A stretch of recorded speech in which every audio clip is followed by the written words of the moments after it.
നമസ്കാരം, അസ്സാം വലൈക്കും. ഡയറ്റീഷ്യൻ എന്ന യൂട്യൂബ് ചാനലിലേക്ക് എല്ലാവർക്കും സ്വാഗതം. And dietitian Teena Sudheer. ഞാനിന്ന് സംസാരിക്കാൻ പോകുന്നത് റൈസ് ട്യൂബ് ഫീഡിങ്ങിനെ കുറിച്ചാണ്. ഇത് ചെറിയൊരു സബ്ജക്റ്റാണ്, എന്നാൽ അത്ര ചെറിയ ഒരു വിഷയവുമല്ല ഇത്. ട്യൂബ് ഫീഡിങ് വളരെയധികം ശ്രദ്ധിക്കേണ്ട ഒരു കാര്യമാണ്. പ്രത്യേകിച്ചും ഹൈജീനിക്കലിയും പിന്നെ ഡയറ്റ് വൈസും ഒക്കെ ഒരുപാട് ശ്രദ്ധ വേണ്ട ഒരു കാര്യമാണ്. ഒരു ഫീഡിങ് ടെക്നിക്കാണ് tube feeding, rice tube feeding. നമ്മുടെ വീടുകളിൽ പലരും പ്രായമുള്ളവരൊക്കെ ഉണ്ടാവും. പ്രായാധിക്യത്തിൽ ഭക്ഷണം വായിൽ കൂടെ കഴിക്കാൻ ബുദ്ധിമുട്ടുള്ളവർ ഒരുപാട് പേരുണ്ടാവും. അപ്പോൾ അവർക്കൊക്കെ ഡോക്ടേഴ്സ് അഡ്വൈസ് ചെയ്യുന്നൊരു ടെക്നിക്കാണ് റൈസ് ട്യൂബ് ഫീഡിങ്. അതായത് നാസോ ഗ്യാസ്ട്രിക് പാത്തിലൂടെ ഒരു ട്യൂബ് ഇൻസേർട്ട് ചെയ്യും. അപ്പോൾ അതിൽ കൂടെ വേണം ഭക്ഷണം കൊടുക്കാനായിട്ട്. അപ്പോൾ നോർമൽ ഫുഡൊന്നും ഇങ്ങനെയുള്ളവർക്ക് പറ്റില്ല. നമുക്ക് സ്വാഭാവികമായിട്ടും അറിയാം, ഒരു ട്യൂബിൽ കൂടെ പോകുന്ന കൺസിസ്റ്റൻസിയിൽ മാത്രമേ ഭക്ഷണം ചെല്ലാൻ പാടുള്ളൂ എന്നുള്ളത്. ഈ റൈസ് ട്യൂബ് ഫീഡിങ്ങിന് എന്തൊക്കെ ഭക്ഷണങ്ങളാണ് നമുക്ക് കൊടുക്കാൻ പറ്റുക എന്ന് നമുക്ക് നോക്കാം. എല്ലാ ഭക്ഷണ സാധനങ്ങളും നന്നായി വേവിച്ച് മിക്സിയിലിട്ട് അടിച്ച് അത് അരിച്ചെടുക്കുക. എന്നിട്ട് മാത്രമേ റൈസ് ട്യൂബിൽ കൂടെ കൊടുക്കാൻ പാടുള്ളൂ. അത് ആ കൺസിസ്റ്റൻസി കറക്റ്റായിരിക്കണം. ട്യൂബിൽ കൂടെ ഇറങ്ങുന്ന രീതിയിലുള്ള കൺസിസ്റ്റൻസിയിൽ വേണം ഭക്ഷണ സാധനങ്ങൾ തയ്യാറാക്കാനായിട്ട്.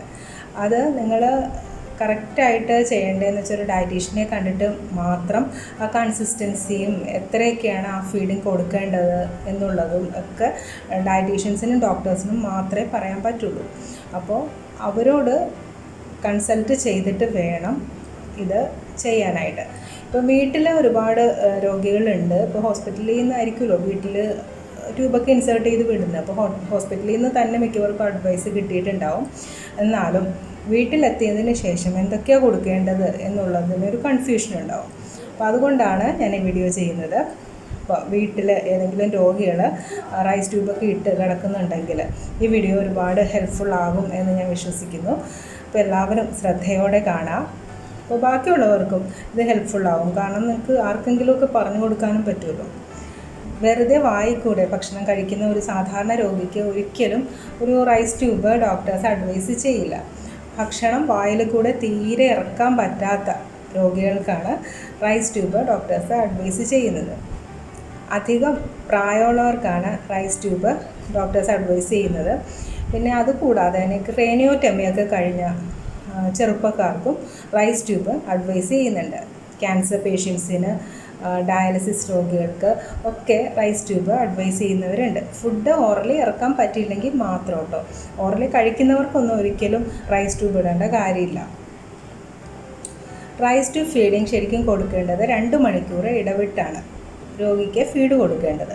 2 മണിക്കൂർ ഇടവിട്ട് 200 ml വെച്ചിട്ടാണ് സാധാരണയായിട്ട് ഫീഡ് കൊടുക്കുന്നത്. അപ്പോൾ ചിലർക്ക് ഡൈജസ്റ്റീവ് പ്രോബ്ലംസ് ഒക്കെ ഉണ്ടെങ്കിൽ 150 ml ഒക്കെ ആക്കി ഡോക്ടർ കുറയ്ക്കാറുണ്ട്. 150 to 200 ml എന്തായാലും ഒരു ഫീഡ് കൊടുക്കണം. അതാണ് അതിൻ്റെ കറക്റ്റ് വേ. ഇനി എന്തൊക്കെയാണ് കൊടുക്കാൻ പറ്റുക എന്ന് നോക്കാം. ഇത് നോർമൽ പേഷ്യൻസിന് ഞാൻ പറയുന്നുണ്ട്, ഡയബറ്റിക് പേഷ്യൻസിനും പറയുന്നുണ്ട്. ഇപ്പോൾ പറയുന്നത് നോർമൽ പേഷ്യൻസിന് ഏത് തരം ഫീഡാണ് കൊടുക്കാൻ പറ്റുക എന്നുള്ളതാണ്. നോർമൽ രോഗികൾക്ക് സാധാരണ എന്ത് ബ്ലെൻഡറൈസ്ഡ് ഫീഡും നമുക്ക് കൊടുക്കാവുന്നതാണ്. അതിനായിട്ട് സെപ്പറേറ്റ് ആയിട്ട് ഒരു മിക്സിയുടെ ജാറ് എപ്പോഴും കരുതുക. അത് ഹൈജീനിക് ആയിരിക്കണം. എപ്പോഴും തിളച്ച വെള്ളം ഒഴിച്ചിട്ട് അത് വാഷ് ചെയ്യുകയും വേണം. ഫീഡ് കൊടുക്കുന്നതിന് മുമ്പ് കൊടുക്കുന്ന വ്യക്തി കൈകൾ സോപ്പ് ഉപയോഗിച്ച് കഴുകി നല്ല വൃത്തിയായിട്ട് സൂക്ഷിക്കേണ്ടതാണ്. കാരണം ഇൻഫെക്ഷൻ വളരെ പെട്ടെന്ന് പിടിക്കുന്ന ഒരു ഫീഡിങ് രീതിയാണ് ട്യൂബ് ഫീഡിംഗ് എന്ന് പറയുന്നത്. അപ്പോൾ രാവിലെ ബ്രേക്ക്ഫാസ്റ്റിന് നമ്മൾ സാധാരണ ഇഡലിയൊക്കെ ഉണ്ടാക്കുകയാണെങ്കിൽ ഈ ഇഡലിയൊക്കെ മിക്സിയിലിട്ടിട്ട് ഇത്തിരി തിളച്ച വെള്ളം, തിളപ്പിച്ചാറിയ വെള്ളം ഒഴിച്ചിട്ട് അരിച്ച് കൊടുക്കാവുന്നതാണ്. അതുപോലെ തന്നെ പൊടിയരി കഞ്ഞി അടിച്ച് കൊടുക്കാവുന്നതാണ്. ഈ പൊടിയരി കഞ്ഞി തന്നെ അല്പം പരിപ്പ് വേവിച്ചത് അല്ലെങ്കിൽ പയറുവർഗ്ഗങ്ങൾ എന്തെങ്കിലും വേവിച്ചത് നന്നായി വേവിക്കണം കേട്ടോ. ഇത് മിക്സ് ചെയ്ത് അടിച്ചു കൊടുക്കാവുന്നതാണ്. അതുപോലെ തന്നെ ഈ കഞ്ഞിയിൽ തന്നെ വെജിറ്റബിൾസ് എന്തെങ്കിലും മിക്സ് ചെയ്ത് കൊടുക്കാവുന്നതാണ്. നന്നായിട്ട് മിക്സിയിലിട്ട് അടിച്ചിട്ട് അരിച്ചെടുക്കുക. ഒരു അരി ഉണ്ടെങ്കിൽ പേഷ്യൻസ് ചുമക്കുമ്പോൾ അത് ലങ്സിൽ കയറാനുള്ള സാധ്യത കൂടുതലാണ്. അതുകൊണ്ട് അധികം തരിയൊന്നും പാടില്ല. നന്നായിട്ട് അരിച്ചെടുത്തിട്ട് വേണം ഫീഡ് തയ്യാറാക്കാനായിട്ട്. അതുപോലെ റാഗി വെറുതെ പാലിലോ വെള്ളത്തിലോ കാച്ചിയിട്ട് കൊടുക്കാം. ഓട്സ് കാച്ചിയിട്ട് മിക്സിയിലിട്ട് അടിച്ച് അത് അരിച്ചെടുത്തിട്ട് കൊടുക്കാം. അത് പാലിലാവാം വെള്ളത്തിലാവാം. ലൂസ് മോഷനൊക്കെ ഉള്ള പേഷ്യൻസ് ആണെങ്കിൽ പാല് കഴിയുന്നത്ര അവോയ്ഡ് ചെയ്യുന്നതാണ് നല്ലത്. ഫ്രൂട്ട്സ് കൊടുക്കാവുന്നതാണ്. പക്ഷേ ഓറഞ്ച്, മുസമ്പി തുടങ്ങിയ ഫ്രൂട്ട്സ് ചിലപ്പോൾ റെസ്പിറേറ്ററി ഇൻഫെക്ഷൻ ഉണ്ടാക്കും. അപ്പോൾ അതുകൊണ്ട് അത് അവോയ്ഡ് ചെയ്യുക. ഓറഞ്ച്, മുസമ്പി, പിന്നെ മുന്തിരി ഇതൊക്കെ അവോയ്ഡ് ചെയ്യുന്നതാണ് നല്ലത്. ആപ്പിള് നല്ല ഫ്രൂട്ടാണ്. ആപ്പിള് ജസ്റ്റ് മിക്സിയിലിട്ട് അടിച്ചിട്ട് അത് അരിച്ചെടുത്തിട്ട് കൊടുക്കാം. അതുപോലെ വാട്ടർമെലൺ കൊടുക്കാവുന്നതാണ്. ഇതൊക്കെ ഡയബറ്റിക് അല്ലാത്ത രോഗികളുടെ കാര്യമാണ് ഞാൻ പറയുന്നത്. ഇതൊക്കെ കൊടുക്കാവുന്നതാണ്. അപ്പോൾ ഞാൻ പറഞ്ഞതുപോലെ 2 മണിക്കൂർ ഇടവിട്ട് ഫീഡ് കൊടുക്കാം. അതുപോലെ ഈ ഓട്സിൽ തന്നെ ബദാം 4-5 എണ്ണം തലേ ദിവസം വെള്ളത്തിലിട്ടിട്ട് പിറ്റേ ദിവസം തൊലി കളഞ്ഞിട്ട് ഈ ഓട്സിലിട്ടിട്ട് അടിച്ചു കൊടുക്കുക, അല്ലെങ്കിൽ റാഗിയിലിട്ടിട്ട് അടിച്ചു കൊടുക്കാം. അതുപോലെ തന്നെ മുട്ടയുടെ വെള്ള അടിച്ചിട്ട് അത് കൊടുക്കാവുന്നതാണ്. ഏറ്റവും കൂടുതൽ പ്രോട്ടീനുള്ള ഭക്ഷണ സാധനമാണ് മുട്ടയുടെ വെള്ള.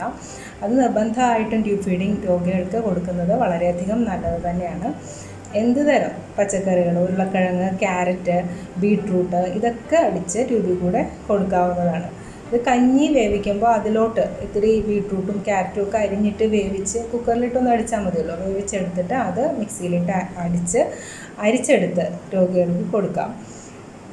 നൈറ്റ് ടൈമിലൊക്കെ കൊടുക്കുകയാണെങ്കിൽ ഒരുപാട് ഓവർ ഫീഡിംഗ് ഒന്നും വേണ്ട. രാത്രി മാക്സിമം 8 മണി 9 മണി വരെ ഫീഡ് കൊടുത്താൽ മതി. അതിൽ കൂടുതൽ കൊടുക്കേണ്ട കാര്യമില്ല. പിന്നെ പ്രോട്ടീൻ പൗഡേഴ്സ് കൊടുക്കാവുന്നതാണ്. ഒരുപാട് പ്രോട്ടീൻ പൗഡേഴ്സ് ഉണ്ട് രോഗികൾക്ക് അനുസരിച്ചുള്ള പ്രോട്ടീൻ പൗഡേഴ്സ്. അതും വേണമെങ്കിൽ കൊടുക്കാം. പ്രോട്ടീൻ പൗഡേഴ്സിൻ്റെയൊക്കെ കാര്യം മിക്കവാറും ഹോസ്പിറ്റലിൽ നിന്ന് തന്നെ ഡിസ്ചാർജായി വരുമ്പോൾ പറഞ്ഞു തരാറുണ്ട് അവിടെ നിന്ന് ഏത് തരം പ്രോട്ടീൻ പൗഡേഴ്സാണ് കൊടുക്കേണ്ടതെന്ന്. അപ്പോൾ അതനുസരിച്ച് എത്ര സ്കൂപ്പാണെന്ന് അവർ പറയുന്നുണ്ട്. ആ സ്കൂപ്പ് അനുസരിച്ച് കൊടുക്കാവുന്നതാണ്. ഞാനിപ്പോൾ ഒരു ജനറലായിട്ട് ഒരു ഇൻഫോർമേഷനാണ് നിങ്ങൾക്ക് നൽകുന്നത്. ഇനി ഡയബറ്റിക് രോഗികൾക്ക് എങ്ങനെയാണ് ട്യൂബിൽ കൂടെ ഭക്ഷണം കൊടുക്കേണ്ടത് എന്ന് നമുക്ക് നോക്കാം. ഡയബറ്റിക് രോഗികൾക്ക് പഞ്ചസാര കംപ്ലീറ്റ് ആയിട്ട് അവോയ്ഡ് ചെയ്യണം. ഫീഡിലൊന്നും പഞ്ചസാര ചേർക്കാൻ പാടില്ല. നേരത്തെ പറഞ്ഞതുപോലെ തന്നെ രാവിലെ ഇഡലി അടിച്ചത് കൊടുക്കാം. അതുപോലെ തന്നെ കഞ്ഞി അടിച്ചത് കൊടുക്കാം. സൂചി ഗോതമ്പിൻ്റെ കഞ്ഞി അത് ഡയബറ്റിക് ഇല്ലാത്തവർക്കും കൊടുക്കാവുന്നതാണ്. സൂചി ഗോതമ്പ് നന്നായിട്ട് വേവിച്ചിട്ട് അത് അടിച്ചു കൊടുക്കാം. ഇതിലൊക്കെ വെജിറ്റബിൾസ് യൂസ് ചെയ്യാം. പക്ഷേ ഡയബറ്റിക് രോഗികൾക്ക് ഉരുളക്കിഴങ്ങ്, കൊള്ളി അങ്ങനെയുള്ള കിഴങ്ങ് വർഗ്ഗങ്ങൾ കംപ്ലീറ്റ് ആയിട്ട് ഒഴിവാക്കാം. ഉരുളക്കിഴങ്ങൊന്നും വേവിച്ച് പുഴുങ്ങി അടിച്ചു കൊടുക്കണ്ട. അല്ലാത്ത നോർമലായിട്ടുള്ള ഭക്ഷണ സാധനങ്ങളൊക്കെ കൊടുക്കാം. ഓട്സ് കൊടുക്കാം, റാഗി കൊടുക്കാം, നേരത്തെ പറഞ്ഞ പോലെ ബദാം അടിച്ചിട്ട് കൊടുക്കാം. അതൊക്കെ കൊടുക്കാവുന്നതാണ് ഡയബറ്റിക് രോഗികൾക്ക്. മുട്ടയുടെ വെള്ള നിർബന്ധമായിട്ടും കൊടുക്കുക, അല്ലെങ്കിൽ പ്രോട്ടീൻ്റെ വല്ലാത്ത ഡെഫിഷ്യൻസി ഉണ്ടാവും.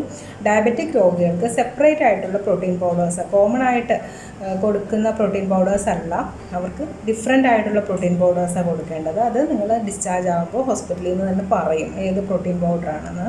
അത് മാത്രം വാങ്ങിക്കൊടുക്കാം. ഡയബറ്റിക് രോഗികൾക്കും നേരത്തെ പറഞ്ഞതുപോലെ 2 hourly ഫീഡ് കൊടുക്കേണ്ടത്. 2 മണിക്കൂർ ഇടവിട്ട് ആണ് ട്യൂബിൽ കൂടെ ഫീഡ് കൊടുക്കേണ്ടത്. അതും 150 to 200 ml വരെ കൊടുക്കാവുന്നതാണ്. ഡൈജസ്റ്റീവ് പ്രോബ്ലംസ് ഒക്കെ ഉള്ള പേഷ്യൻസ് ആണെങ്കിൽ 150 ml കൊടുക്കുക. ഡൈജസ്റ്റീവ് പ്രോബ്ലംസ് ഉണ്ടെങ്കിൽ മിൽക്ക് അവോയ്ഡ് ചെയ്യുക, അല്ലെങ്കിൽ മിൽക്ക് കൊടുക്കാവുന്നതാണ്. ഫ്രൂട്ട്സിൻ്റെ കാര്യത്തിൽ ഒരു സംശയം ഉണ്ടാവും. ഫ്രൂട്ട്സിൽ നമുക്ക് ഏറ്റവും നല്ലത് സേഫ് ആയിട്ടുള്ളത് ആപ്പിളാണ്. ആപ്പിൾ അടിച്ചു കൊടുക്കാവുന്നതാണ്. അതുപോലെ പേരയ്ക്ക നല്ല ഫ്രൂട്ടാണ്, അത് അടിച്ചു കൊടുക്കാം. അല്ലാതെ മാമ്പഴം, മുന്തിരി, നേന്ത്രപ്പഴം ഇതൊക്കെ ഒഴിവാക്കുന്നത് നല്ലതാണ്. റെസ്പിറേറ്ററി ഇൻഫെക്ഷൻ ഉണ്ടാക്കുന്നതുകൊണ്ട് ഓറഞ്ച്, മുസമ്പി അതുപോലെയുള്ള സിട്രസ് ഫ്രൂട്ട്സ് ഒഴിവാക്കുന്നതാണ് നല്ലത്.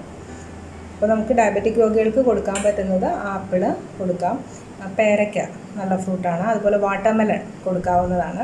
ഇങ്ങനെയുള്ള ഫ്രൂട്ട്സ് കൊടുക്കാവുന്നതാണ്. ഫീഡിൽ ഇപ്പോൾ കഞ്ഞിയൊക്കെ അടിക്കുകയാണെങ്കിൽ വെജിറ്റബിൾസ് ഞാൻ പറഞ്ഞു, അതുപോലെ തന്നെ ഇലക്കറികളും അതിൽ മിക്സ് ചെയ്തിട്ട് അടിച്ചു കൊടുത്തു കഴിഞ്ഞാൽ വളരെയധികം അത് നല്ലൊരു കാര്യമാണ്.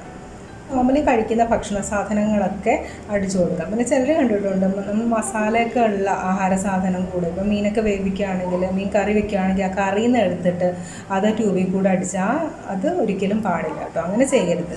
ട്യൂബ് ഫീഡിങ് രോഗികൾക്ക് എപ്പോഴും സെപ്പറേറ്റ് ആയിട്ട് മാത്രം നിങ്ങൾ ഭക്ഷണം ഉണ്ടാക്കുക. ഇപ്പോൾ ഇഡലിയൊക്കെ ആണെങ്കിൽ ഓക്കെ, ഇഡലിയൊക്കെ വീട്ടിലുണ്ടാവുമല്ലോ, അപ്പോൾ അത് അടിച്ചു കൊടുക്കാം. അപ്പോൾ പയറൊക്കെ ആണെങ്കിലും പച്ചമുളകിട്ട പയർ, പരിപ്പ് അതൊന്നും ഇതിൻ്റെ കൂടെ ഇട്ട് അടിച്ചു കൊടുക്കരുത്. പരിപ്പൊക്കെ സെപ്പറേറ്റ് ആയിട്ട് തന്നെ വേവിക്കുക, എന്നിട്ട് വേണം ഫീഡിൻ്റെ കൂടെ അടിച്ചു കൊടുക്കാനായിട്ട്. ഇത്രയും കാര്യങ്ങൾ എല്ലാവർക്കും മനസ്സിലായെന്ന് കരുതുന്നു. ഇനി സംശയങ്ങൾ ഉണ്ടാവുമെന്നറിയാം. സംശയങ്ങൾ എന്തുണ്ടെങ്കിലും കമൻറ്റ് ബോക്സിൽ ടൈപ്പ് ചെയ്യുക.